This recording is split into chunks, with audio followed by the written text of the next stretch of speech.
কেন্দ্ৰীয় চৰকাৰে প্ৰণয়ন কৰা হিট এণ্ড ৰান যিখন নতুন আইন এই আইনখনৰ আমি তীব্ৰ বিৰোধিতা কৰিছোঁ আৰু সমগ্ৰ অসমত আজি যি চকাবন্ধ কাৰ্যসূচী চলি আছে এই চকাবন্ধ কাৰ্যসূচীলৈ আমি আন্তৰিকতাৰে সমৰ্থন জনাইছোঁ। এই আইনখন আমি সকলোৱে বিৰোধিতা কৰা উচিত। বহুতে হয়তো এই আইনখন এতিয়ালৈকে বুজি পোৱা নাই হিট এণ্ড ৰান আচলতে আইনখন কি।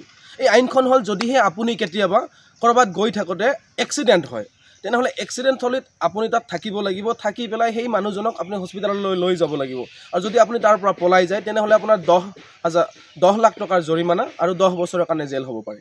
এতিয়া এই কথাটো হৈছে কি অসমত এনেকুৱা এটা পৰিৱেশ নাই যে আপুনি এক্সিডেণ্ট কৰাৰ পিছত আপুনি তাত থাকিব। যদি আপুনি এক্সিডেণ্ট কৰাৰ পিছত তাত আপুনি থাকে তেনেহ'লে নিশ্চিতভাৱে তেনেকুৱা এটা মানসিকতা আমাৰ মানুহৰ আছে যে হয়তো আপোনাৰ চালকজনে মাৰ খাব, হয়তো চালকজনে আপোনাৰ পাব্লিকৰ হাতত হয়তো মৃত্যু হৈ যাব। আকৌ যদি তেওঁ পলাই যায় তেনেহ'লে তেওঁ 10 লাখ টকাৰ জৰিমনা আকৌ 10 বছৰৰ জেল।